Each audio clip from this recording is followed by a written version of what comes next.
Tudo da Canção Nova em um só lugar. Canção Nova Play. Boa noite, galera PHN de todo o Brasil. Que alegria, estamos juntos. Programa PHN com você mais uma vez, com essa novidade, a novidade do Espírito Santo, a busca da santidade. É isso aqui, ó, PHN na mente, no coração. Seja muito bem-vindo. Entra lá nas mídias sociais, interage com a gente. Deus abençoe você, sócio que mantém essa obra no ar, evangelizando 24 horas por dia pela TV, pela rádio, pela internet. Ó, muito legal, viu? Muito legal a gente estar junto. O sonho não acaba, meu irmão. Então, ó, muita coisa legal no PHN aqui, tá certo?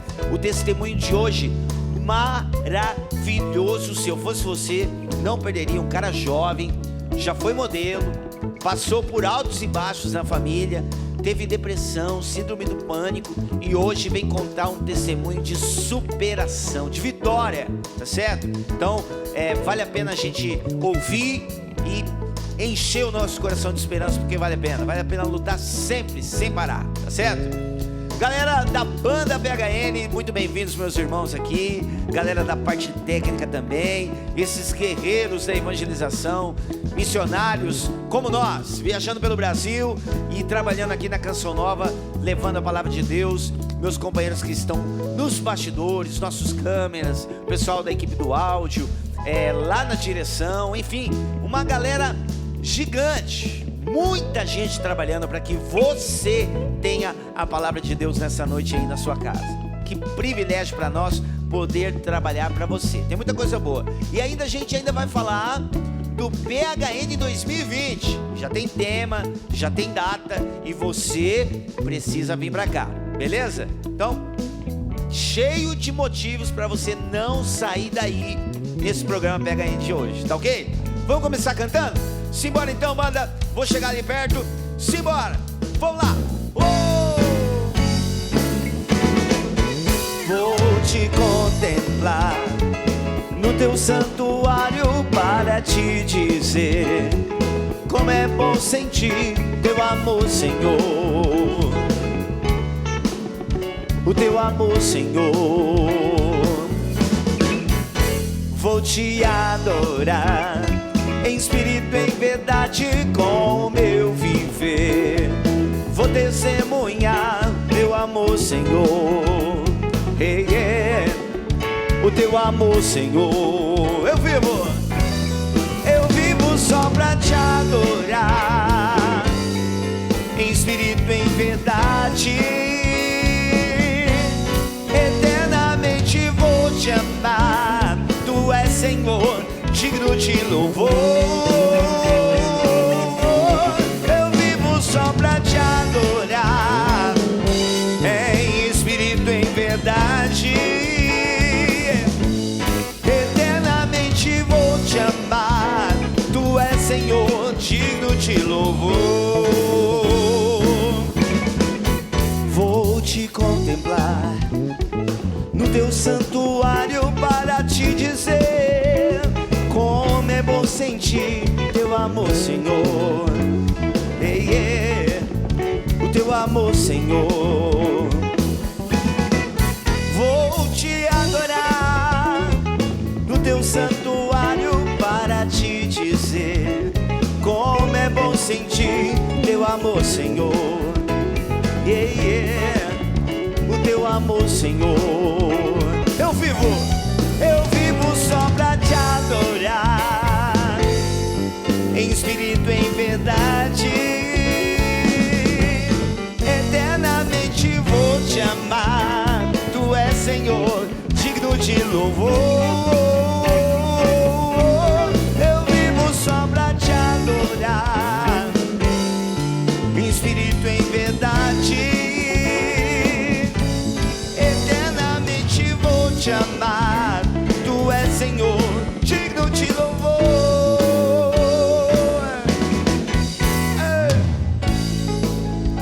Maravilha. Isso aí, galera, muito bacana. Bom, vamos tocar esse programa. Ó, muito legal a pessoa que está conosco hoje. Além de todas as coisas, olha, vou repetir. passou por momentos altos e baixos na família, passou por síndrome do pânico, já foi modelo e hoje encabeça, é fundador de um movimento que evangeliza os surfistas. Legal, né? Então, nós vamos conhecer esse jovem rapaz, esse jovem talento, esse jovem missionário que vai encher o nosso coração de esperança. Prepara o groove aí, chega pra cá, meu companheiro, amigo, parceiro, Marcos de Maria. Seja bem-vindo, irmão.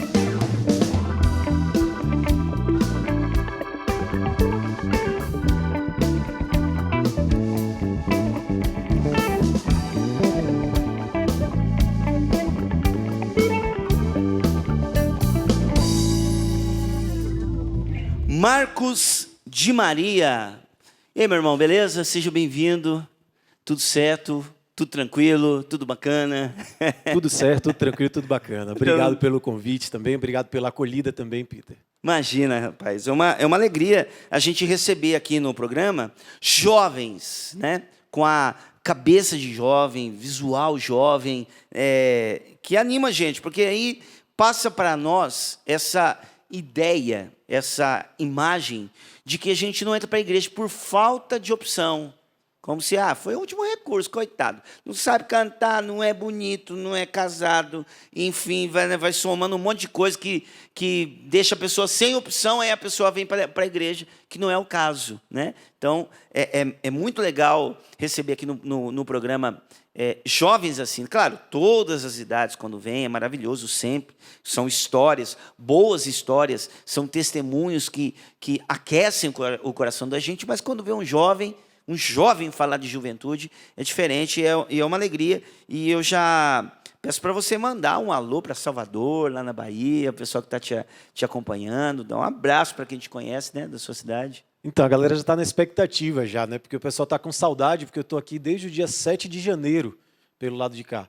Então, olha, o pessoal está com saudade lá também, mas mandar um abraço para a galera de Salvador, pessoal do Movimento Paz e Surf, pessoal do Jesus Está Vivaço, tem uns movimentos muito bacanas de evangelização de jovens lá também. Então, um abraço para a galera. Meu grupo de oração, Filhos da Esperança, da Paróquia Nossa Senhora da Esperança também, que me liberou para estar um pouquinho mais aqui em São Paulo. Então, a galera, minha família também, que está acompanhando com certeza. Felicidade estar aqui. Legal. O Marcos, olha só, a gente está falando de evangelizador mesmo. Uma Escrita de Amor. Olha, é o livro, nós vamos falar um pouquinho mais desse livro aqui, tá certo? Estou mostrando aqui. Uma Escrita de Amor, que é um livro aqui escrito pelo Marcos, né? E em 2013 ele decidiu participar de encontros vocacionais da Diocese de Salvador. Em 2014 ingressou, fez uma experiência no seminário e, enfim, começa a sua história maravilhosa, né? Fez um tempo de seminário. É um cara que procurou, buscou, lutou para encontrar o seu lugar na igreja e, graças a Deus, pelo jeito encontrou. Isso é bom, né, Marcos? Mas vamos começar falando um pouquinho aliás, seu nome, Marcos, já me deu uma curiosidade aqui, já na entrada. Marcos de Maria, tipo uma consagração a Nossa Senhora, alguma coisa? O de Maria, o que é? Então, lá na minha casa, a minha mãe se chama Denise Maria, a minha irmã mais velha, né, se chama Nayana Maria, e a minha irmã caçula, do casamento do meu pai, se chama Sofia Maria. Aí eu fiquei com um pouco de inveja de ter o Maria no nome, eu aproveitei a consagração Nossa Senhora e coloquei o Marcos de Maria. O meu nome de assinatura sempre foi Marcos Andrade, o meu nome profissional como jornalista. Então, também como eu vivi essa realidade de uma mudança, aí eu resolvi, na consagração, assumir essa identidade como Marcos de Maria mesmo. Legal, que é um costume nas congregações, né? Colocar um nome e tudo mais. Então, legal. Marcos, mas vamos lá. Conta um pouquinho da sua história, né? Da sua família, como era o lar que você nasceu, como era a casa que você nasceu. Você tem mais irmãos, né? Como você disse, sim. Você é o mais velho, mais novo? Não, eu sou do casamento dos meus pais, sou do meio, mas agora, segundo o casamento do meu pai, tem uma menininha também. Então, tem um irmão mais velho, o Fábio, de 35, logo depois eu com 34, uma irmã de 29 e agora a Sofia com 8 anos. Lá, quando os meus pais se conheceram na igreja, né? Então, assim, esse contexto de igreja sempre foi algo muito próximo da nossa realidade, do contexto familiar. Então, eu cresci na igreja, nós estávamos na igreja o tempo inteiro. Os meus pais se conheceram ainda muito adolescentes na igreja, muito jovens. e eles faziam um caminho em grupo de jovens. Tinha um grupo chamado Religarte, da época dele, que é Religião e Artes. Então, um grupo que evangelizava através das artes também. E eles cresceram nesse amadureceram nesse contexto. E aí atropelaram algumas etapas e veio logo meu irmão. Minha mãe engravidou do meu irmão com 16 anos. Meu pai um pouco mais velho, né, já uns 20 anos mais ou menos. E logo em seguida veio eu. Então, a diferença minha para o meu irmão é de 1 ano e 1 mês. Então, assim, os meus pais tiveram que aprender a ser pais sendo pais. E aí, dentro de tudo isso, tinham aqueles conflitos familiares também. Nós estávamos na igreja, vivíamos essa realidade da igreja, mas nós tínhamos um lar muito conturbado em casa. Os meus pais, eles tinham uma dificuldade na relação e eles sempre tinham uma discussão, tinham uma briga em casa. Nós crescemos assim. É próprio de... Algumas famílias nascem nesse contexto, né? Vem a gravidez, depois da gravidez, né, vem o projeto de casar-se, e aí a preparação, ela não é que ela não acontece, ela é mais dificultosa. Porque por isso a igreja passa para nós jovens um santo conselho, que é a abstinência de vida sexual, para se conhecer primeiro quanto pessoas, né? Conhecer primeiro o jeito de ser da pessoa, conhecer a família da pessoa, os projetos dessa outra pessoa, que nós estamos querendo fazer um laço para toda a vida, né? Então, às vezes acontece da família acontecer de maneira um pouquinho mais complicada no seu início, como, por exemplo, foi isso que aconteceu, né? Teve a gravidez e já teve que já pensar no casamento, e logo nasceu o primeiro filho, que é uma grande mudança, já veio praticamente de imediato, já veio o segundo. Eu tenho meu filho, meu primeiro filho é o Theo, ele tem 1 ano e meio de diferença do meu mais novo, quase 2 anos, né? Dá 2 anos, 2 anos. Nós temos praticamente 2 bebês em casa. Então, no seu caso, no menos ainda, né? 1 ano, né? Então, são 2 bebês mesmo, e para uma família que está começando, se acertando, começou meio conturbado, com certeza, os conflitos não seriam uma novidade. Foi até normal, né? Dentro de uma família que começa desse jeito. Mas você consegue tocar em coisas boas da sua casa? Porque, né, os seus pais começaram na igreja, se conheceram na igreja, como você falou, e você já tem registro desses bons momentos na igreja, por exemplo, que você participava e tal? Muitos. Engraçado, poucos dias atrás eu estava fazendo uma anamnese, uma retrospectiva da minha história. Eu sempre procuro fazer isso, de tempo em tempo. E eu me recordava que durante um tempo da minha vida, na minha infância principalmente, eu só recordava das coisas ruins que aconteceram na minha casa. E nesse dia eu estava partilhando com uma amiga e eu falava muito sobre essa realidade de identificar coisas muito boas, como, por exemplo, a vivência da vida na igreja. Nossos passeios sempre eram com pessoas da igreja. Então, a minha paróquia de origem, que é a paróquia do Santos Cosme e Damião, em um bairro de periferia, em Salvador, na Liberdade, ela sempre foi a nossa paróquia. Mesmo quando nós nos mudamos, eu não nasci na Liberdade, né? Não vivi na Liberdade a minha primeira infância, vivi num outro bairro, mas os meus pais nunca cortaram esse vínculo com a paróquia de origem. Então, nós saíamos de um lugar para o outro para poder ter essa vivência na comunidade. Então, a gente costumava dizer que lá em casa era a extensão da sacristia, porque tudo terminava lá em casa ou começava também lá em casa. E nós também estávamos sempre na casa dos amigos dos meus pais que eram da igreja. Então, nós tivemos também, quando faltava, dentro dessa maturidade dos meus pais na nossa criação, tinham aqueles amigos que eram os pais deles, que os tinham como filhos na igreja. Maravilhoso. Por isso a gente se reúne em igreja, né? Para a gente se ajudar, para a gente trocar experiências, para a gente rezar uns pelos outros. E olha que maravilha você já ter esse registro, né, na memória, que é bom estar próximo às pessoas que participam da igreja, né? E isso é muito bacana. Só que você tinha um vínculo especial, falando de família, você tinha um vínculo especial com um membro da sua família, né? Que membro é esse? Por que ele era especial para você? Era o meu avô paterno, né? O meu avô paterno, Jurandir, ele era uma figura que, apesar de eu ser muito novo, eu tenho lembranças muito fortes do meu avô. Muito novo, que você diz 3, 4 anos. 3, 4 anos você já tem a figura dele perfeito na sua mente. Isso, tenho. Porque ele foi morar com a gente no apartamento onde nós morávamos lá no condomínio em Patamares, que era beira de praia, por isso essa minha relação também com o mar. E o meu avô, ele era atleta, ele era nadador, ele fazia travessias, né? Tem uma travessia muito famosa lá em Salvador, que chama a Travessia Mar Grande Salvador, que o pessoal sai da ilha e vem para Salvador. Normalmente, primeiro do ano tem essa travessia, e ela é muito conhecida lá. E contam, né, que meu avô, desde jovem, fazia essa travessia. Só que meu Nós avô estamos falando de quantos quilômetros, assim, só por curiosidade? Nossa Marcos? Senhora, É longe? é longe. Só para você ter ideia, assim, de ferryboat, né, de balsa, nós atravessamos, leva uma média de 1h10, 1h20 de balsa para atravessar. Caramba. Na No lancha, mínimo, ele- Mar Grande Salvador, de lancha, leva uns 40 minutos. Então, mais ou menos, eu acho que umas 2 horas nadando. 2 horas nadando, mais ou menos. E ele fazia essa travessia. Só que meu avô, ele teve um problema muito sério com álcool e cigarro.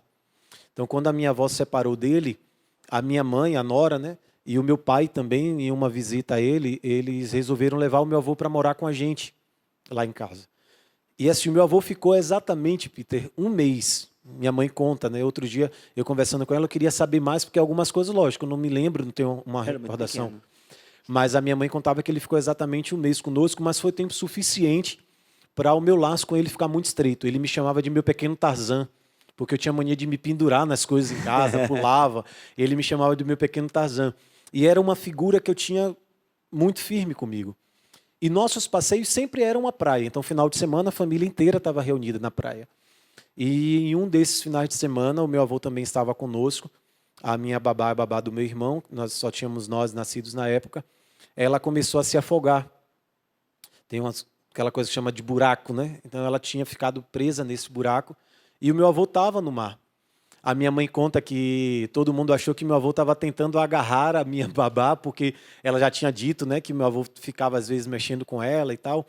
E o pessoal não ligou muito. Ele conseguiu tirar ela do buraco, ela conseguiu sair, só que logo em seguida veio uma onda por trás dele. E ele se afogou, e a lembrança que eu tenho já é do pessoal tirando já o corpo do meu avô do mar nesse dia. Então estávamos todos reunidos, eu, meu pai, a minha mãe, o meu irmão, a minha avó estava, a minha tia, o meu tio. Era uma reunião de família, nós estávamos ali na praia naquele dia, e foi a primeira perda assim que eu tenho registrado, que eu senti. Foi Essa idade, a idade que você tinha nessa época aí, Marcos? 4 anos, Você tinha por volta dos 4 4 anos anos de de idade. 4 anos, mas é uma memória muito acesa ainda em mim, aquela cena daquele dia, já da família ali no desespero. Só que assim, é uma coisa muito impressionante, porque eu só tenho esse fragmento da memória daquele dia, já do pessoal correndo, pedindo socorro, e depois já tirando o meu avô, o corpo dele de dentro do mar. De resto, eu não me lembro o que aconteceu depois. Eu perguntei à minha mãe se eu tinha ido para o sepultamento, ela disse que não, que nem eu, nem o meu irmão. Mas é a lembrança assim, mais forte que eu tenho. Ele, em pouco tempo, pelo jeito, ele se tornou um herói para você, né? E, Sim. de repente, uma tragédia. Isso impactou você já na infância? Causou alguma sequela emocional? Então, Peter, eu achava que não. Eu achava que não, até porque Na depois, época lá? na época, não. Muitos anos depois, quando as outras coisas começaram a acontecer, foi que algumas emoções reprimidas foi que elas vieram com muita força. Então, eu não me lembro de ter sofrido, eu não me lembro de ter sentido tanto a questão da perda à época. Essas lembranças elas vieram mais fortes depois, já na adolescência, para início da fase adulta. Então, pelo jeito, você foi meio que abafando Sim. esses sentimentos, o que lá na frente complicou a situação. Sim. Como é que acontecia isso? Você abafava? Qual que era a técnica para ir dar uma abafada porque é um vulcão, né? Sim, sim. Um sentimento contido, aprisionado, que às vezes a gente não põe para fora, vai virando um vulcão, né? Mas qual que é a técnica? Por que as pessoas não percebiam esse buraco dentro do Marcos? Então, eu sempre fui, sabe aquele amigo da turma que é o bobo da corte, o brincalhão, que anima a galera? Eu sempre fui esse, sempre fui. Colégio, faculdade, no trabalho, na família. Então, eu sempre fui. E depois eu reprimia muito as minhas emoções, porque tinha muito aquela máxima, né, de que homem não chora, de que homem... E o meu irmão ele sempre foi muito mais firme do que eu. Eu era o chorão da casa. Uhum. E eu escutava muita coisa por ser o chorão da casa, né? Que é coisa de menina e não sei o quê. Então, dos amigos, das pessoas na rua, às vezes até na família se falava muito isso, que eu era lá, não sei se aqui vocês utilizam esse termo, mas lá se utiliza muito o termo de manteiga derretida. Sim. Então era uma manteiga derretida. Eu acho que tudo isso que eu fui escutando, eu acabei querendo provar o contrário. Então eu comecei a reprimir tudo isso. Então eu não mostrava fraqueza, eu não mostrava tristeza, eu tinha que mostrar que eu estava bem o tempo inteiro. E eu cresci sendo assim. Então eu era aquele que fazia piada, eu era aquele que reunia a turma, até hoje, né? É o que reúne a turma para poder sair, o que reunia a turma para poder os encontros, o que fazia piada, o que brincava, o que animava, o que tinha sempre uma palavra de consolo para alguém.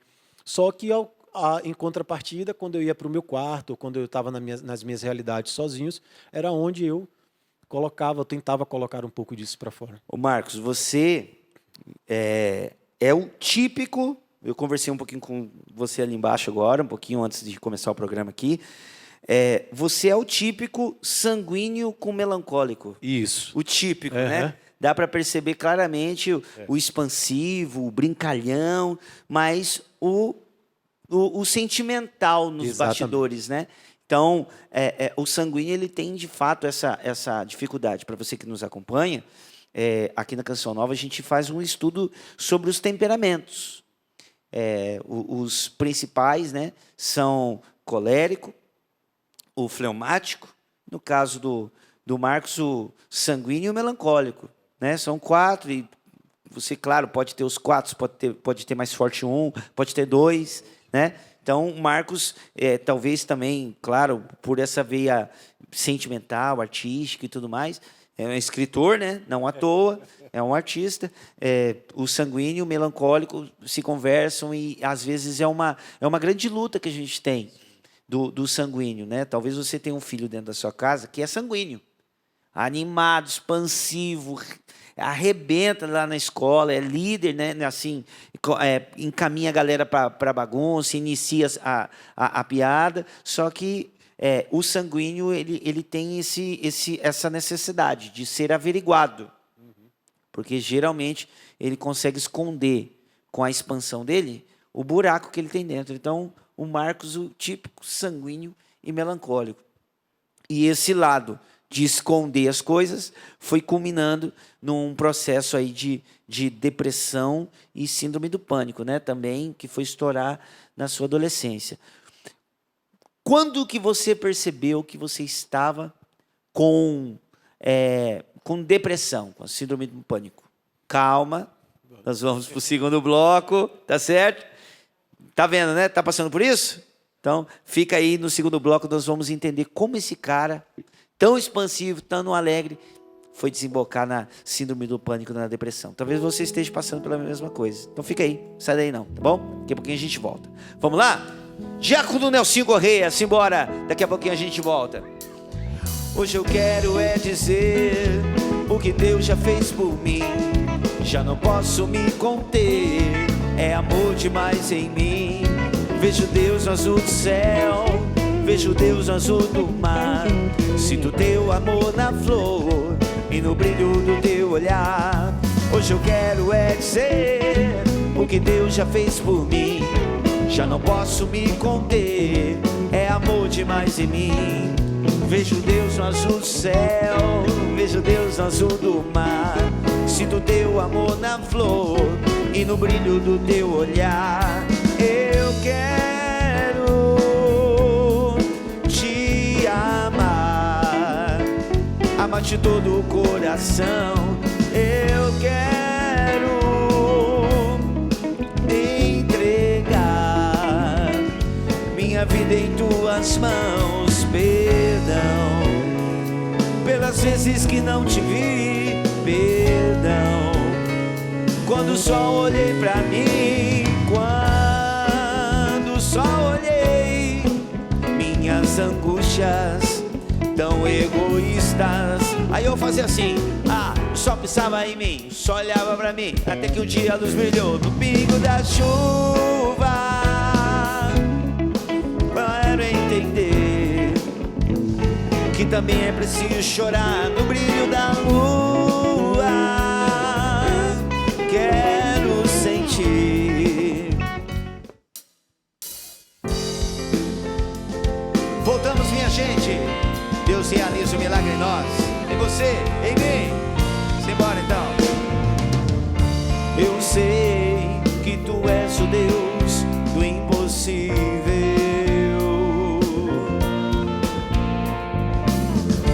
Eu sei que tu és um Deus de milagres.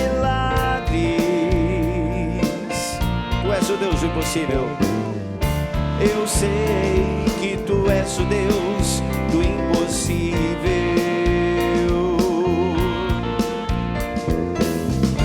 Eu sei que tu és o Deus de milagres. Hey!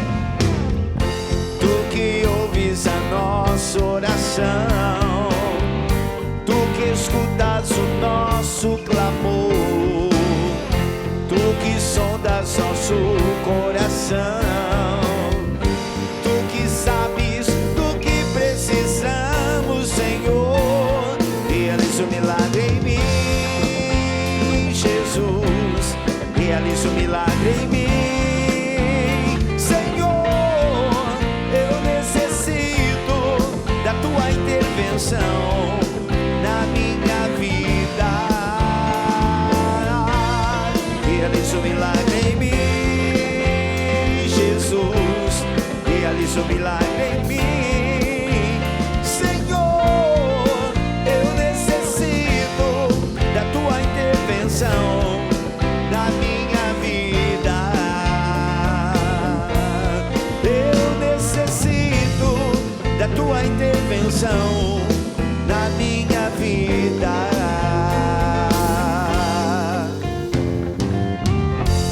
É isso aí, minha gente. Maravilhoso, hein? Bacana. Você está convocado a estar aqui na Canção Nova em 2020 para a versão maravilhosa, uma das melhores que eu já vi, viu? Uma das melhores versões de tema do acampamento PHN que já aconteceu aqui na Canção Nova. Anota o tema.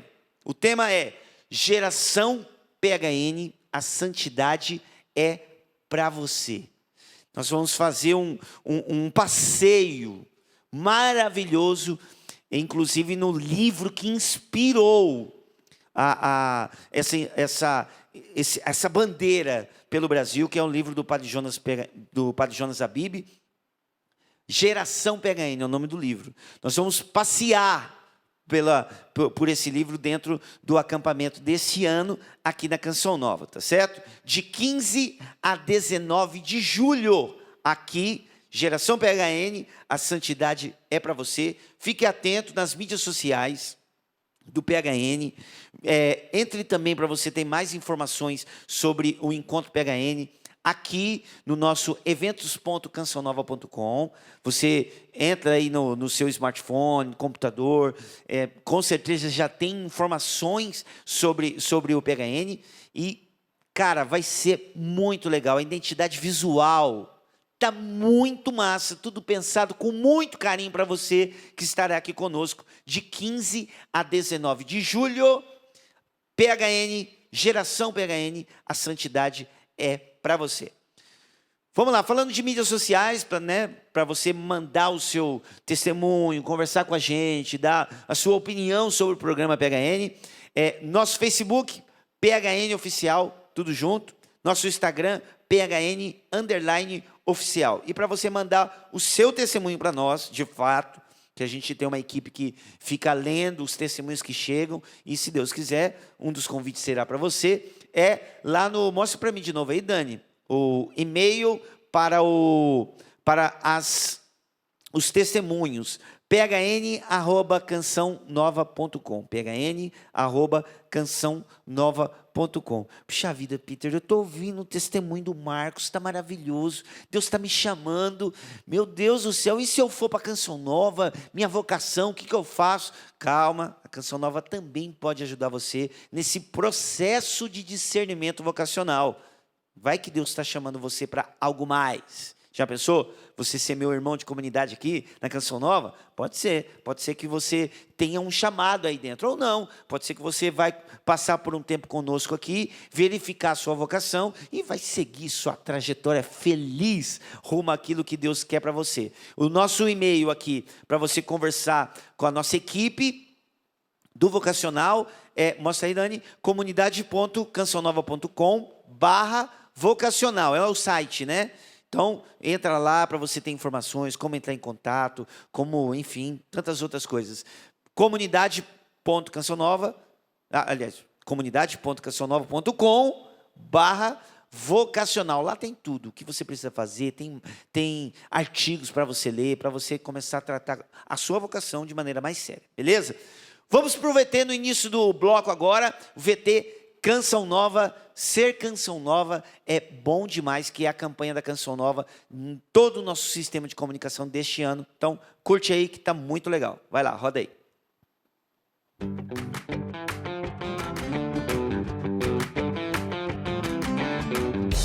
Começou no rádio essa missão de levar o amor pelo ar, proclamar o Cristo vivo entre as nações. Depois de algum tempo eu pude ver, quem diria o Padre Jonas na TV, nos falando que o Senhor retornará. Esse nosso jeito de ser já tomou conta do Brasil. Agora a internet cresceu e outra porta se abriu.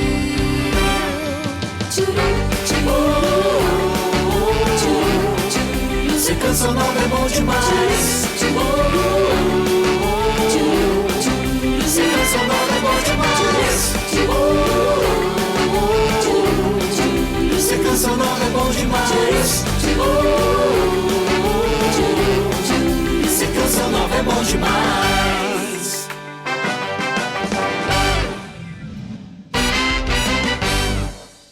Ser Canção Nova é bom demais. Ficou legal demais esse jingle. Ser Canção Nova é bom demais.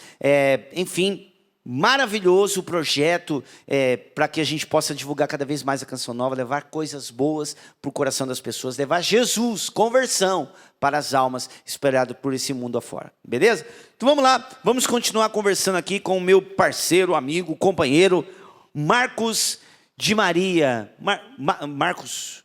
Marcos de Maria, falou assim, eu falei, será que eu errei o nome? É Marcos mesmo, tá certo. Marcos de Maria. Marcos, nós estávamos no primeiro bloco do programa falando, no finalzinho, aliás, do primeiro bloco, nós falamos da perda do seu avô, que era uma pessoa muito querida para você, e essa perda você abafou, né? Foi segurando aquele vazio, se expressando animado, contente para as pessoas, mas dentro de si aquele vazio. E aí a gente terminou o primeiro bloco perguntando como é que você constatou que você estava com síndrome do pânico e depressão. Quando você percebeu que você estava com ajuda. Quando você percebeu que precisava de ajuda. Porém, depois da morte desse seu avô, outras coisas de impacto aconteceram ainda na sua vida até você perceber. Então, eu vou deixar um pouquinho mais para o meio desse segundo bloco essa pergunta e vamos falar dessas outras coisas que aconteceram. Para aí o pessoal que está em casa também e nós todos aqui entendemos como é que um cara jovem, que inclusive nós vamos falar um pouquinho dessa sua carreira de modelo, vamos entender como é que foi, como você foi convidado para fazer essa experiência, como é que você chegou à depressão, síndrome do pânico. Então, outras coisas aconteceram depois da morte do seu avô, né? Que já foi lá na sua adolescência, isso? Como é que foi a adolescência do Marcos, então? Então, Peter, por conta ainda dos conflitos familiares que continuavam também em casa, eu sempre procurava alguma coisa para não estar em casa. Graças a Deus, a maior parte do meu tempo era na igreja. Então, eu desde sempre me envolvi com um grupo de jovens, ministério de música, fiz a experiência na renovação carismática. A minha madrinha, que hoje é minha madrinha de crisma, ela era uma das cofundadoras de uma nova comunidade lá em Salvador, né, Nascidos da Cruz. Então, eu acompanhava muito eles quando eles passaram pela transição de canto jovem para isso, e depois estudo e trabalho. Então, o que eu podia fazer para não estar em casa, eu fazia. Então, e também festa, farra, né? Mesmo ali ainda não tinha essa compreensão. Então eu estava naquela pegada que diziam do cristão Raimundo ainda, né? O pé na igreja, o pé no mundo. e o pé no mundo. Então eu ficava ali passeando por todas as realidades que me eram propostas. E isso também me consumia, porque quando eu chegava em casa, eu não tinha muito essa vivência dentro de casa. Então em casa normalmente eu ia para dentro do meu quarto, eu me isolava um pouco mais, não tinha essa mesma coisa que eu tinha quando estava na rua, quando eu estava com os meus amigos. Então eu fui me ocupando muito com muitas coisas. Com 17 anos eu terminei o colégio e entrei logo na universidade, eu entrei já na faculdade, e ali eu percebi que tinha alguma coisa estranha por conta desse meu isolamento quando eu chegava em casa. Quando eu botava o pé em casa eu não tinha ânimo, eu não tinha vontade, eu não tinha de fazer algumas coisas. E eu fui percebendo que tinha alguma coisa estranha. Mas naquela época não se falava tanto de depressão como se fala hoje em dia, não se falava de síndrome do pânico, eu achava que era uma tristeza, uma coisa que poderia passar logo depois, e fui levando. Nesse meio tempo veio o falecimento do meu avô materno, né? Eu tinha acabado de chegar do trabalho, se eu não me engano, era muito tarde, eu estava trabalhando, depois tinha isso também, as cobranças também. Eu comecei a assumir muitas responsabilidades. Com 18 anos, eu estava trabalhando numa empresa onde eu estava num cargo de chefia. Então, eu ia de manhã para o trabalho, à noite eu ia para a universidade, e às vezes eu saía da faculdade e voltava para o trabalho, porque eu tinha que resolver alguma coisa e tal. O motorista depois me deixava em casa. Então, eu passava a madrugada praticamente, que era o horário que eu tinha para poder estudar. E aí nós recebemos uma ligação, que era o meu avô que estava infartando. A minha mãe começou a gritar muito ao telefone, a gente escutava o meu avô gritando do outro lado, e nós fomos ainda na madrugada para poder ir para o hospital, mas ele, infelizmente, quando chegou na porta do hospital, já não tinha mais vida, né? Não resistiu. Em seguida foi a minha bisa. A minha bisa, a avó do meu pai, ela era uma figura excepcional. Se a gente estivesse namorando e não fosse lá apresentar a namorada, tinha briga, ela cobrava, queria conhecer, era muito esperta, atenta para as coisas assim, tudo, e depois quase 100 anos de idade, né? Então foi cansando também um pouco da vida. Então foram perdas. Nós enterramos a minha bisa no Dia das Mães. Ela faleceu um dia antes. Então eram coisas assim. E eu estava ali o tempo inteiro, aquele que tinha que dar força para a família, tinha que dar força para um, tinha que dar força para outro. Eu não chorava na frente das pessoas. Eu tenho muita dificuldade de chorar na frente das pessoas. Então eu ficava ali, era o forte, tinha que estar ali para poder estar com o encontro. Então foram coisas que foram acontecendo ao mesmo tempo. E, ao mesmo tempo, eu não partilhava essas realidades. Achava que não, tinha gente com problema demais, então aquilo não era importante, eu não partilhava isso, né? E um dia eu estava no trabalho, e por conta de uma situação que aconteceu no trabalho, em meio a tudo isso, era 23 de dezembro, se eu não me engano, de 2014, 2015, não me recordo muito bem agora, foi quando eu tive um surto dentro do trabalho. Eu tive um princípio de AVC.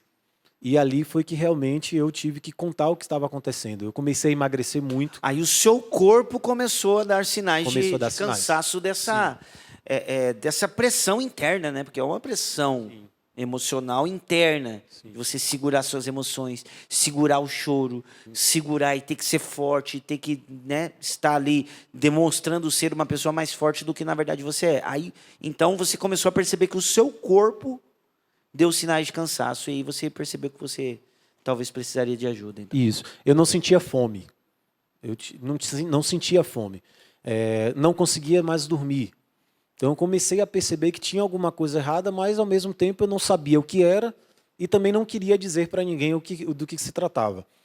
Depois em casa, né, cada um está preocupado com suas realidades, depois tem aquela coisa toda, e a gente acaba não prestando atenção muitas vezes em quem está do nosso lado. Então, tinham muitas coisas acontecendo ao mesmo tempo naquele processo, naquele período. Os meus pais estavam, de fato, já ali agora num processo de separação, de divórcio mesmo, de cada um ir para o seu canto, mas que também foi muito conflituoso esse momento. Então foi tudo ali naquela hora.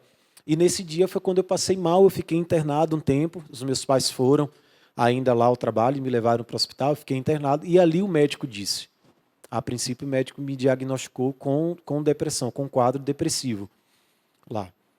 Tinha hormônios estavam irregulares, né? Então tem essa coisa que dava para poder identificar. Só que aí tem, primeiro, a aceitação. Eu não aceitava estar doente. Depois, a própria família. Hoje eu tenho essa compreensão de que a minha família também não entendia aquela realidade, mas na época eu não entendi dessa forma. eu achei não ter sido acolhido, mas ainda assim eu não tinha contado ainda em casa que existiam outras coisas que estavam acontecendo. Como, por exemplo, às vezes acordar no meio da noite e ver coisas, né? Sentir muito medo, sair e sentir medo das pessoas. Se eu tivesse um lugar onde juntasse muita gente, eu começava a ficar desesperado, então eu não tinha coragem de contar isso, porque na minha cabeça eu estava ficando louco, estava ficando maluco. E aí eu comecei a sair de casa para o trabalho, e quando eu tinha essas crises no meio da rua, eu ia para a casa da minha comadre, a mãe do meu afilhado. E eu ficava lá escondido. Ela era a única pessoa até então que sabia que eu estava sentindo algumas coisas nesse sentido. Um dia minha mãe me pediu para ir à casa da minha avó, que mora num bairro mais distante, para levar um medicamento. Foi nesse dia que eu contei à minha mãe. Porque era final da tarde, e quando eu fui descendo a ladeira de onde a gente morava para poder pegar o ônibus para ir lá, eu senti isso. Foi um medo, um pânico, que eu voltei correndo para casa e eu só chorava. Deitei no colo dela e chorava, e ela sem entender o que estava acontecendo. E foi nesse dia que realmente eu contei o que estava acontecendo para minha mãe, né? Ela chorou muito, perguntou por que eu não tinha contado ainda antes.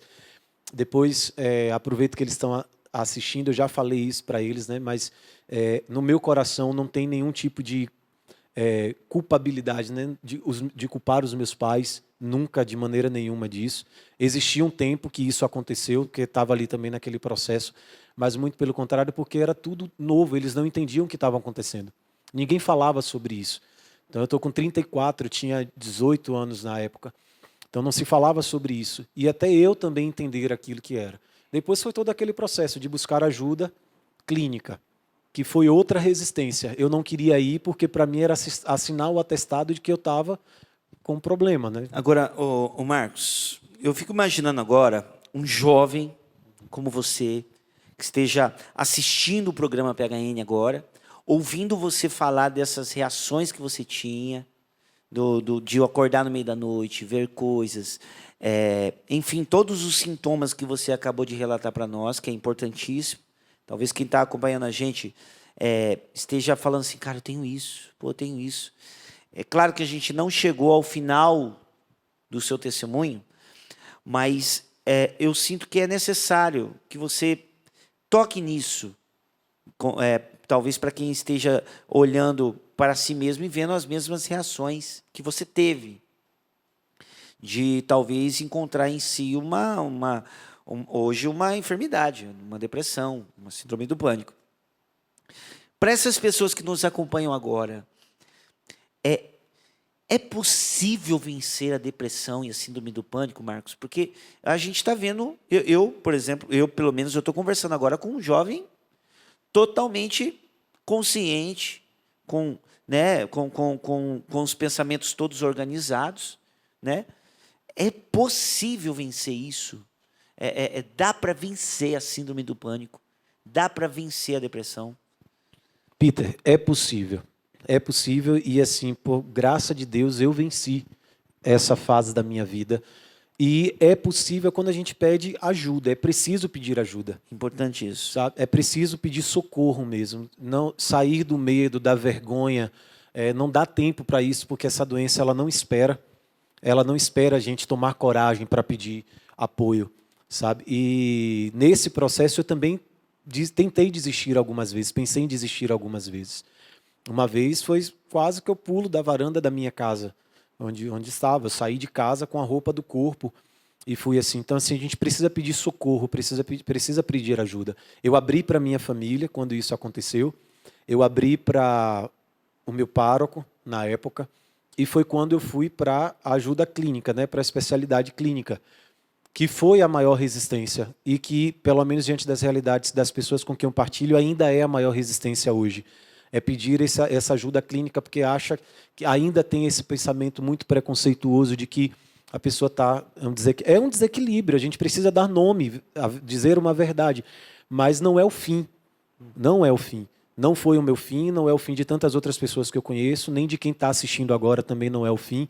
Muito pelo contrário, é um caminho que se pode ser utilizado em favor de uma recuperação. E você falou bem, porque antigamente não se falava tanto. Hoje se fala muito em depressão e síndrome do pânico. Não à toa. Nós estamos falando do mal do século. Não sei se você sabe. A depressão, síndrome do pânico, você é jovem, porque a gente, quando é jovem, a gente tem a impressão de que só a gente passa por certas coisas. Mas não. Nós estamos falando do mal do século. O mal do século não é essas grandes epidemias que nós vemos por aí, enfim, tantas outras coisas, tantas outras enfermidades. Nós estamos falando do mal do século, depressão e síndrome do pânico. E teve uma pessoa muito importante para você também, que foi a pessoa da sua madrinha. Sim. Por que ela foi tão importante? Isolda, mandar um abraço também para ela, que ela está assistindo, com certeza.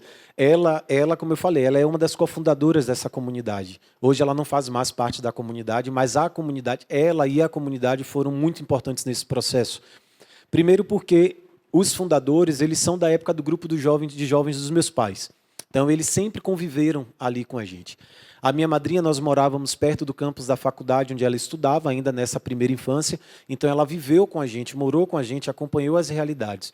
O pai dela e a mãe dela foi a minha primeira catequista, seu Vitalino, Dona Isauro já faleceu. E ele é o padrinho da minha irmã, né? E eles eram como os pais dos meus pais também, junto com Dona Dilza e o diácono Raimundo Moreno, que também são de lá dessa minha paróquia de Ouro. Por isso que eu falei dessa importância da família e igreja. Está nesse nicho, Sim. né? Nicho chamado igreja. Então, eles eram esse sustento naquilo que faltava dentro de casa.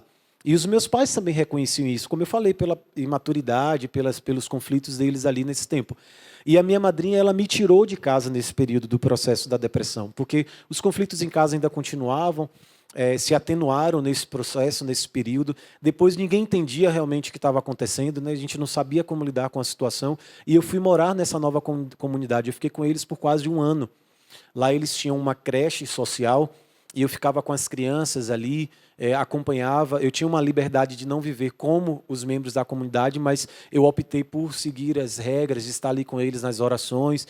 E eu fui participar de um retiro de Semana Santa com eles. Foi o primeiro retiro que eles fizeram como comunidade Nascidos à Cruz. Na época ainda era a comunidade católica Javé Chamar. Depois, pelo pedido do Papa, né, daquela questão da mudança do nome, eles mudaram o nome. E foi ali naquele retiro, já na quinta-feira, foi que eu tive uma experiência muito forte. Ali, no momento da adoração, eu via 2 figuras assim. Tanto que no dia, quando eu conversei com a minha madrinha, eu falei assim, olha, não sei se é coisa da minha cabeça, mas se for pelo menos pela primeira vez nesses últimos tempos, é algo bom que eu estou vendo. Não é algo ruim. E tinham 2 figuras, era uma mulher e um homem. Eles estavam diante do Santíssimo, assim, e estavam vestidos com... Dava para ver que eram carmelitas. A mulher, eu identifiquei na hora que era Santa Teresinha. O homem eu nunca tinha visto na vida. E depois, conversando com ela, eu chorava muito, ela querendo saber o que tinha acontecido, que ela me mostrou uma fotografia que era de São João da Cruz. E hoje são meus amigos, assim, né? São muito próximos lá. E quando... Por isso que eu falo da importância dela e dessa comunidade, porque ali Deus também me deu uma palavra, lá em 1 Pedro, no capítulo 5, versículo 10, que diz justamente isso. Depois que tiverdes sofrido por um pouco de tempo, o Senhor Deus de toda a glória vos chamará, vos restabelecerá, vos firmará e vos tornará inabalável. Ali eu tomei posse daquela palavra. Não desista do jovem. Lute pelo jovem da sua casa. Eu louvo a Deus por essa madrinha que pegou você pela mão e te levou para Deus. Aliás, ela mandou um VT para você, mandou um videozinho para você, e todos nós vamos conhecer um pouco mais dessa madrinha abençoada que não desistiu do Mateus. Roda aí o VT. Eu preciso dar esse depoimento a respeito de Marquinhos, né? Porque o período em que ele viveu esse tempo de depressão foi um tempo de mudança muito forte na vida dele. E nesse momento eu morava numa comunidade aqui em Salvador e eu não sabia do que estava acontecendo. Foi quando ele chegou na casa dos meus pais, né, de madrugada, e aí a minha irmã me ligou e me pediu que viesse em casa com urgência porque ele não estava bem. E ao chegar aqui eu encontrei um menino triste, com medo, angustiado, se sentindo muito sozinho, né? Foi um período bem difícil da vida dele, mas que eu tinha como madrinha, né? Sempre amei muito esse garoto e como madrinha eu precisava ajudá-lo de alguma forma. E como nessa época eu morava numa comunidade, a ideia que eu tive, a moção que eu tive, foi de levá-lo para essa comunidade, para passar esse tempo comigo. E lá eu podia conversar com ele, lá a gente podia rezar, lá a gente podia partilhar. E como fruto desse tempo, né, que ele viveu, que graças a Deus ele se recuperou, ele se levantou, ele se reergueu, ele deu a volta por cima, porque apesar de na época ele não pensar, mas ele era um menino forte, e a gente vê claramente essa fortaleza quando você vê hoje o que ele se tornou.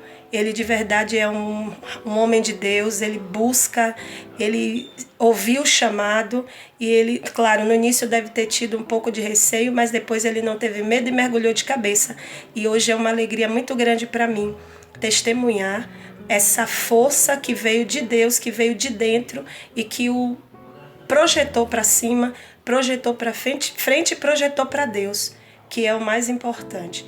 Eu fico feliz de ver essa busca incessante dele e mais ainda de ver como ele tem alcançado, né, outras pessoas para Deus e como Deus tem alcançado muitos jovens através dele.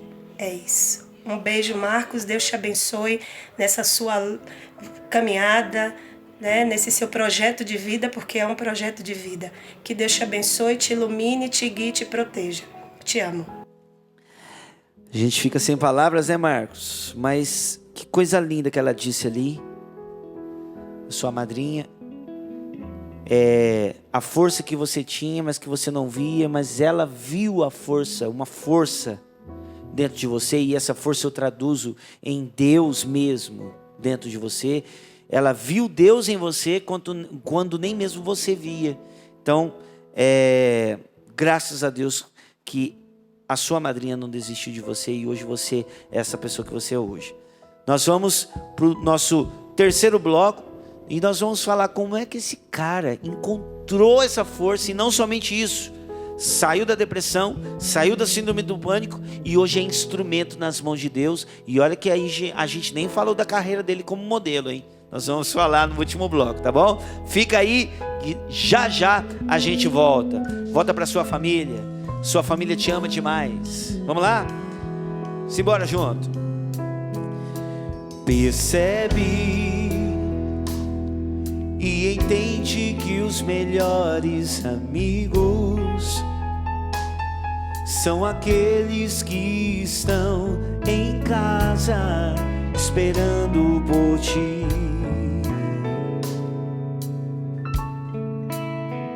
Acredita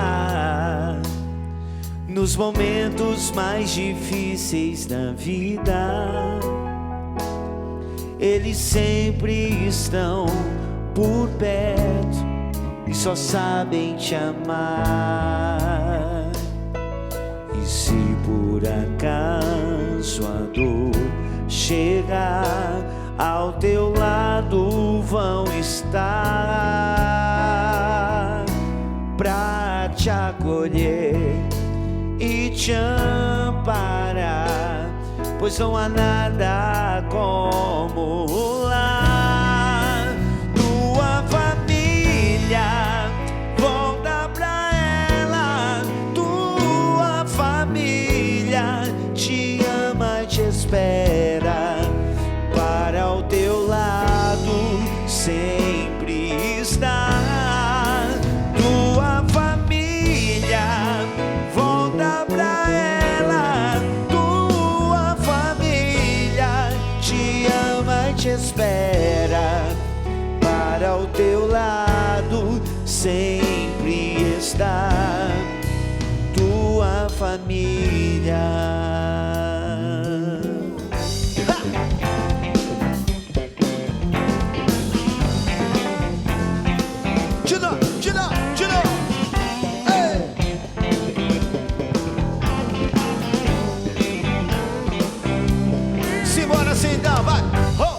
Todos reunidos na casa de Deus, com cantos de alegria e grande louvor, vamos celebrar os feitos do Senhor e sua bondade que nunca tem fim. Todos reunidos na casa de Deus, com cantos de alegria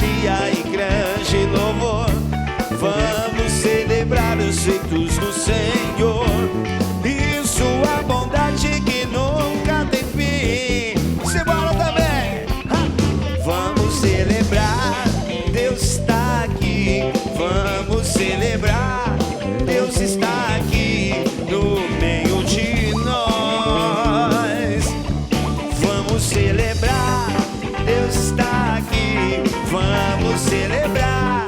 Deus está aqui no meio de nós. Encerra aí, banda, vai. Ei, oh, ei.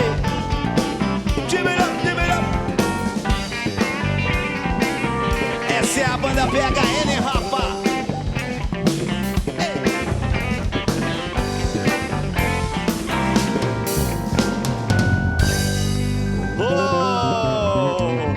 Galera, essa galera pode estar na sua cidade. Você sabia disso? Nós vamos completo aí na sua cidade. Já pensou? Maravilha, né? eventos.cançãonova.com para você ter mais informações de missões. Enfim, tanta coisa boa que a gente tem para oferecer para você. Evangelização na veia. E não é brincadeira, não. Você já notou na sua agenda? De 15 a 19 de julho...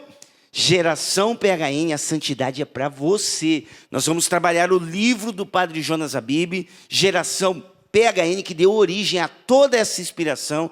Vai ter um momento, ó, eu não posso falar muita coisa, né, Dani, do acampamento, porque tem coisas sendo pensadas, que tá massa. Aliás, Grazi é a nossa responsável de eventos aqui na Canção Nova. Grazi, massa demais. É uma honra trabalhar com você no PHN 2020, tá ficando muito lindo. E ó, vai ter um momento de Maria no PHN.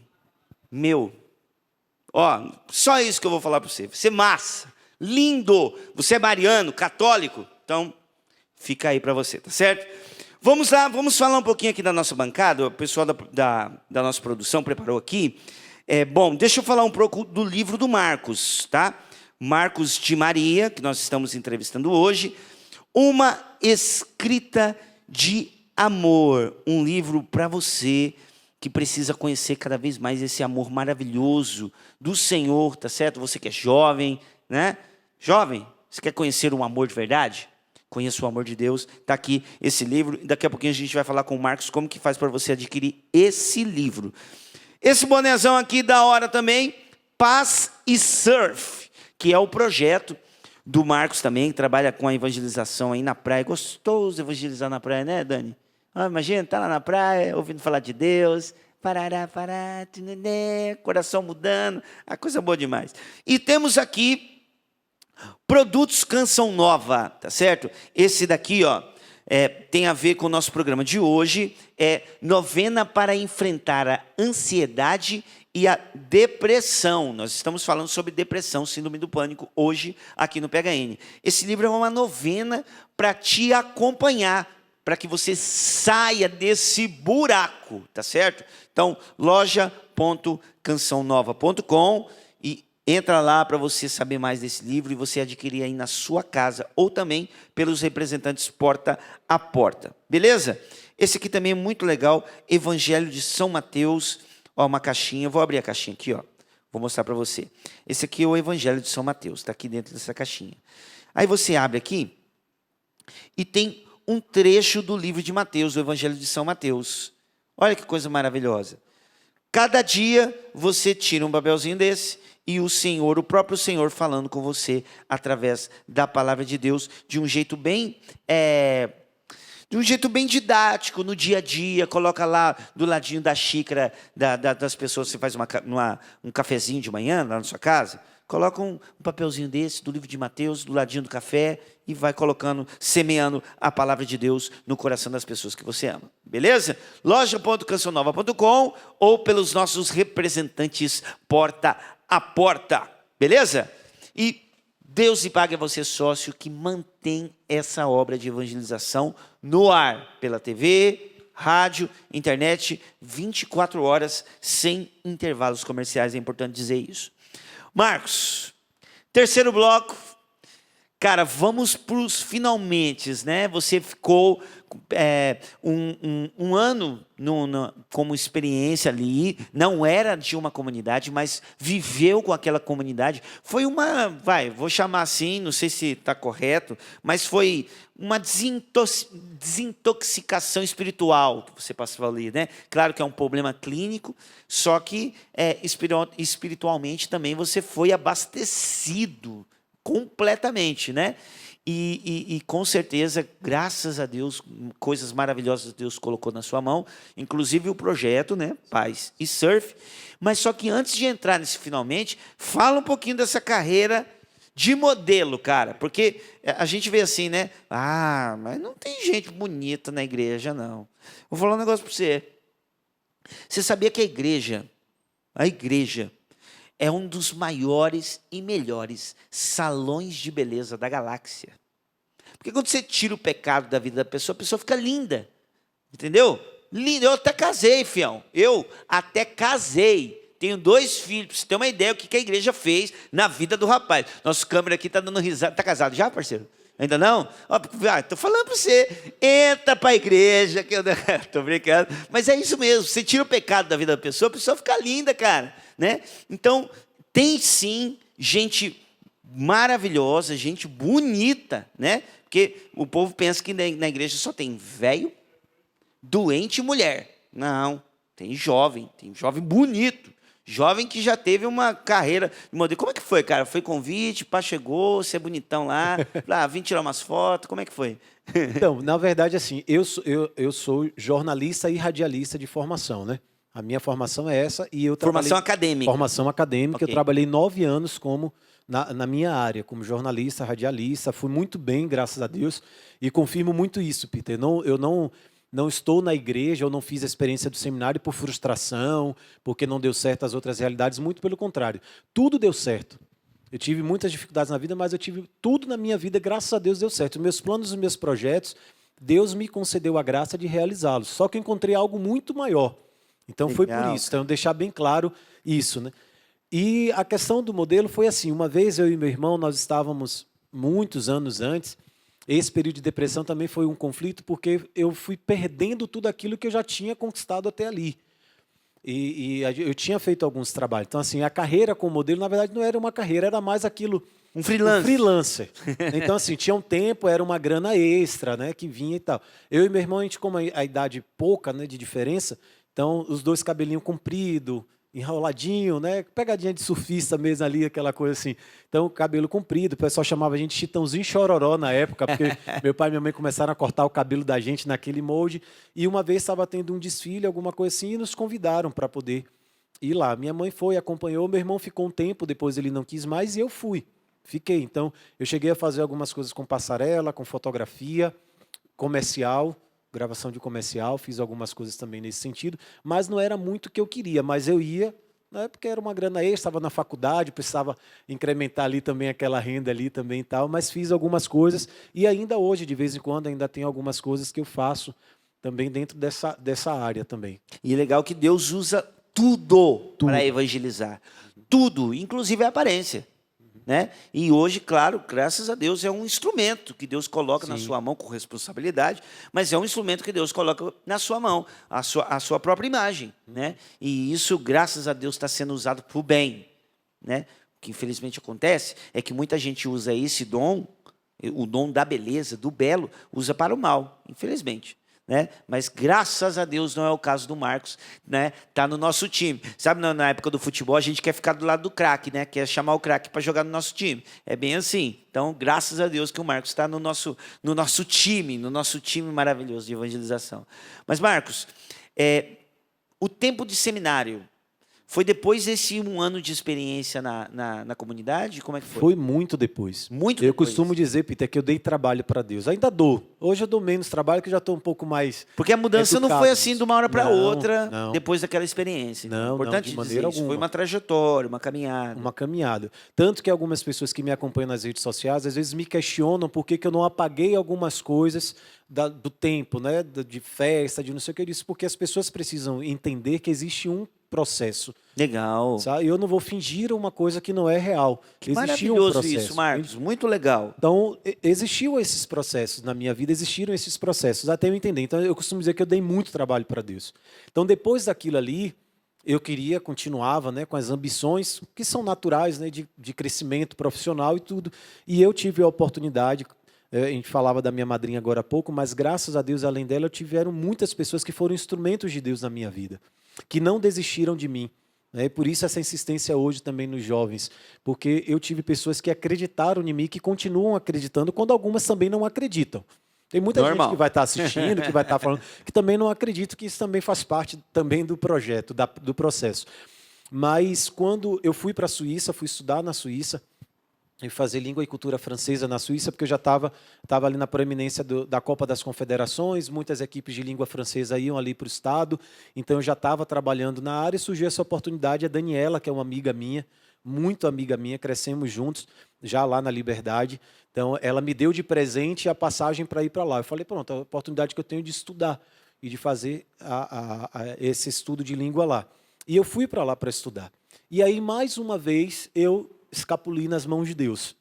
Então, estava longe, uma realidade completamente diferente, no exterior, aquela coisa toda, e depois muita coisa sendo favorecida também ali, apesar também foi um tempo também muito difícil. Eu sempre disse assim, Deus me fez realizar os projetos, mas nenhum deles foram fáceis. Graças a Deus que não foram fáceis. E foi lá que eu tive a crise de verdade. Porque lá eu senti falta de Deus. Chegou uma hora, quando eu fui acabando o curso, quando eu fui acabando os estudos, tinha a possibilidade de permanecer. Eu me lembro que eu entrei no banheiro, para o banho, eu fiquei quase 3 horas dentro do banheiro. E eu só chorava. E ali rezava, e tinha umas músicas que eu coloquei lá para tocar, e eu ia rezando e falava, Senhor, se eu permanecer aqui, eu não sei o que é que vai ser daqui para frente. Né? Justamente por causa disso, tudo era muito fácil, no sentido assim, de realidade de festa, de namoro, de outras coisas assim lá. E eu senti falta de Deus ali.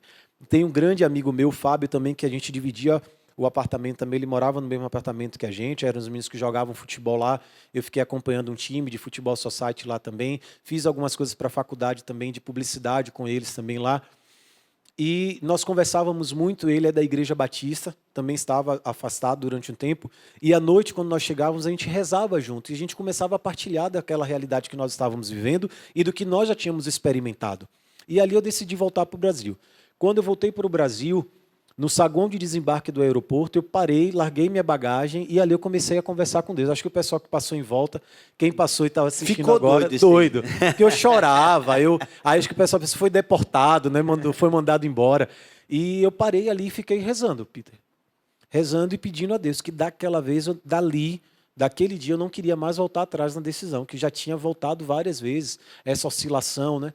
E tudo, e por isso algumas pessoas acabam desacreditando também, porque tá firme, daqui a pouco já não está tanto, e foi naquele dia que eu tomei a decisão.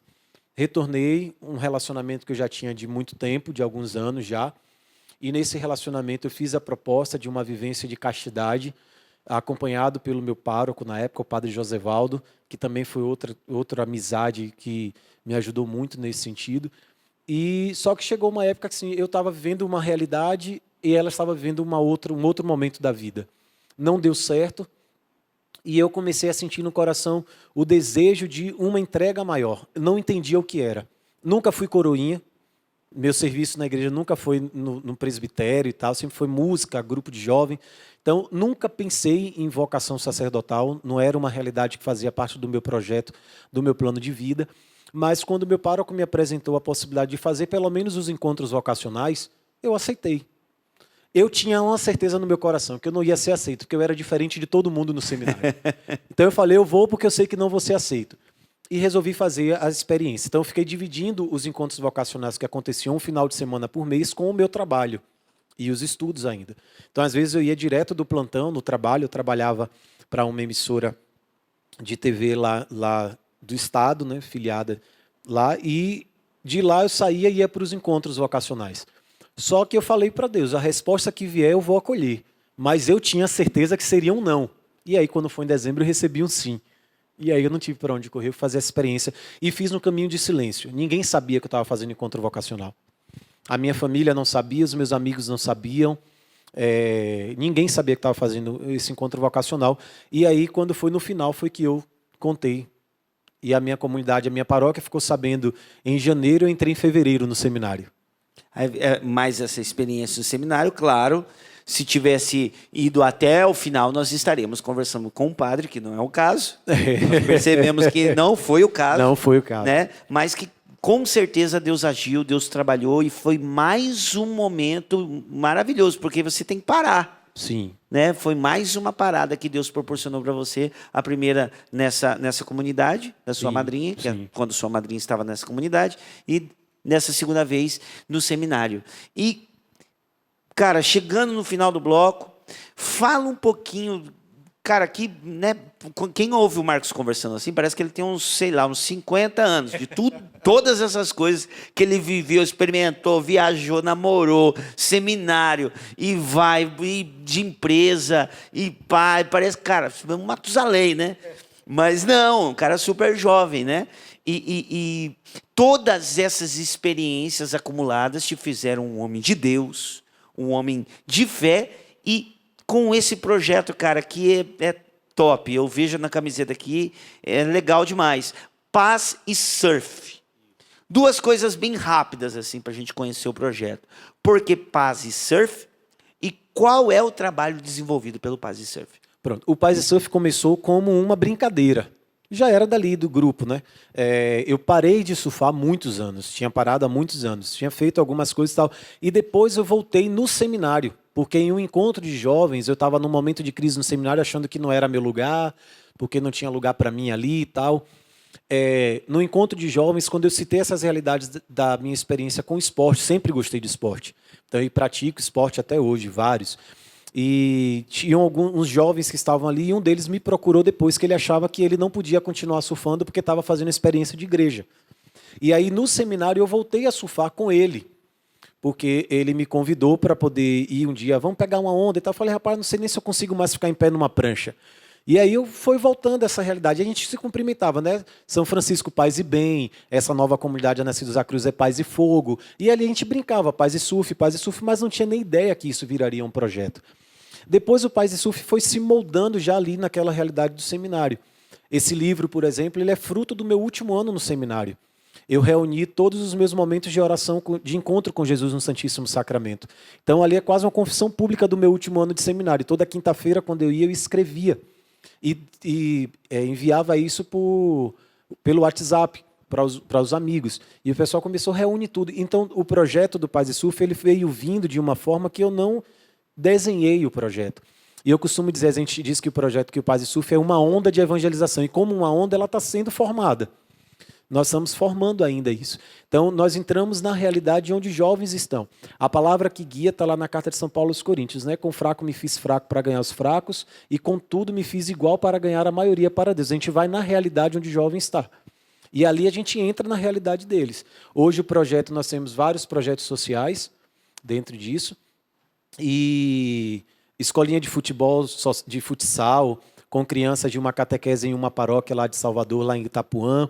Nós temos agora o projeto da escolinha de surf para uma outra paróquia, porque o movimento ele tem essa ideia de realmente se movimentar, ele não está em um lugar. Então a gente pensa o projeto, chama os parceiros, que são muitos parceiros que não são da igreja, porque a gente também tem esse instituto de evangelizar esses parceiros. Que legal. A gente faz eles conhecerem os projetos e lança esses projetos para as paróquias.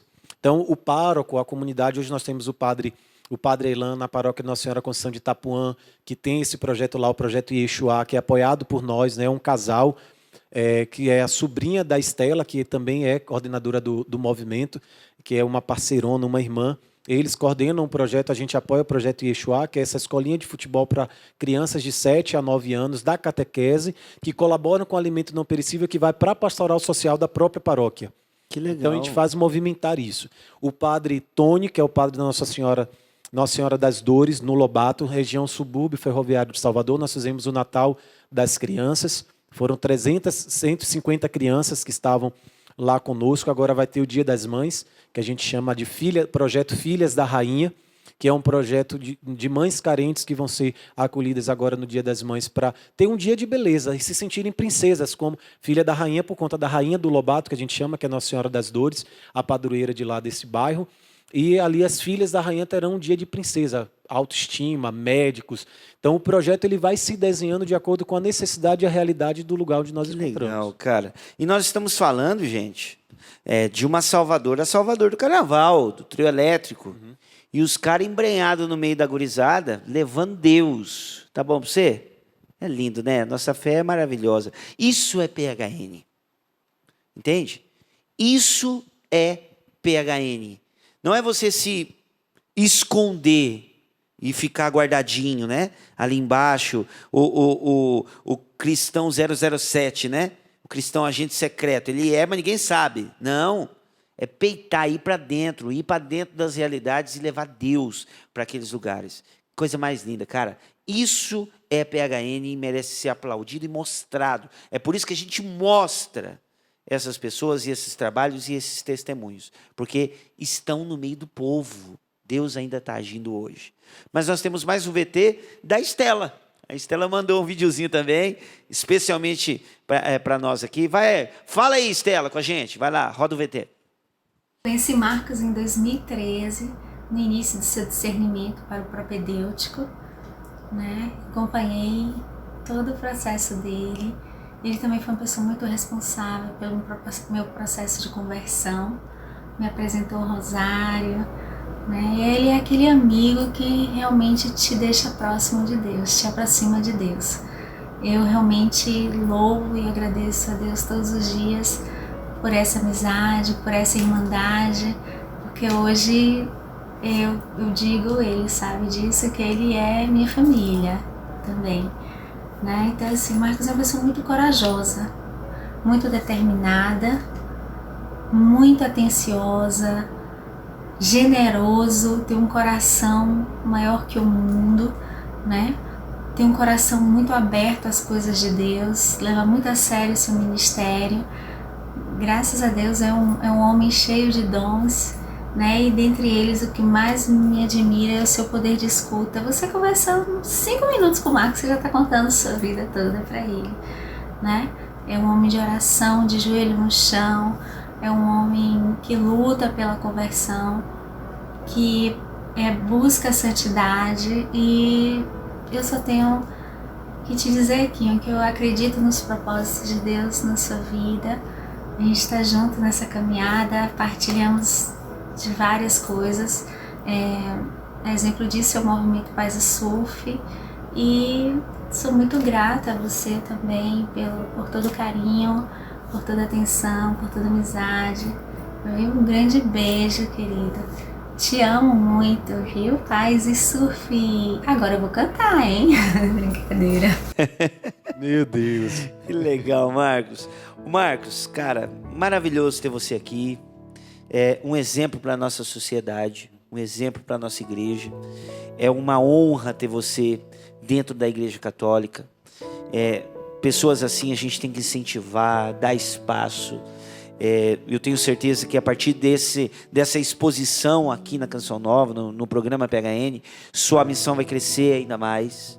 Então Deus te abençoe, irmão, permanece fiel, fica firme, com esse coração gigante, com esses depoimentos que a gente viu aí. Com certeza você é uma pessoa espetacular, mantenha isso, e eu tenho certeza que você vai ser uma ferramenta muito, muito útil nas mãos de Deus. Como é que faz para levar o Marcos para minha cidade, o projeto Paz e Surf? Como é que eu entro em contato aí? Então, Peter, tem as redes sociais, né? O Instagram, eu fiquei emocionado. Eu não sabia que esse pessoal todo ia falar aí, né? Nem a minha madrinha, nem Estela. Mas tem o Instagram, @Marcos_Andrade de Maria, Marcos com U. No Facebook, Marcos Andrade de Maria, também tá lá. E tem o telefone de contato que eu não tá passando no GC, né? Com certeza. Que eu não tenho, que é o pessoal da Del Vero Produções, porque chegou uma hora de fato que eu não consegui mais dar conta. É eu que cuido de tudo. Então, assim, da agenda, contato, eu que falo diretamente com as pessoas. Não quero perder isso também, mas eu precisei, de uma forma, ter auxílios. Então, o pessoal da Del Vero Produções, a minha amiga Andréa, minha irmã, assim, Deus colocou como um presente. Tem muita gente, sabe, Peter, que eu ficaria um programa PHN inteiro só agradecendo. Porque se eu sou o que eu sou hoje, e tudo isso que as pessoas dizem, é porque tem um pouco de cada uma dessas pessoas comigo e em mim. Eu fui aprendendo com cada um deles, continuo aprendendo com cada um deles. A minha família, os meus pais, eu falava com a minha mãe esses dias, e eu digo que são os meus parceiros, eles acreditam no meu trabalho. A gente se vê pouco por conta das viagens, e sei que eles rezam por mim. Então eu tenho muito a agradecer a todas essas pessoas que confiam nesse trabalho. E de um modo muito especial ao Guido Scheffer, o servo de Deus Guido Scheffer, que é o baluarte do nosso movimento, né? Surfista. Isso. Beleza. Irmão, Deus te pague. Estamos no final do programa. Deus abençoe. O tempo é curto para falar tudo, toda uma vida, né? É curto, mas com certeza eu tenho certeza absoluta que muita gente aproveitou de tudo que você disse. Deus te pague. Muito obrigado. Eu agradeço muito a Canção Nova. Amém. Deus te pague você que investe nessa obra. Obrigado, Senhor, por mais um programa. Deus abençoe a todos nós. Até o próximo PHN. Vambora, gente, cantando. Deus abençoe você e que nós sejamos um barco à vela solto pelo ar. Deus está no controle de todas as coisas.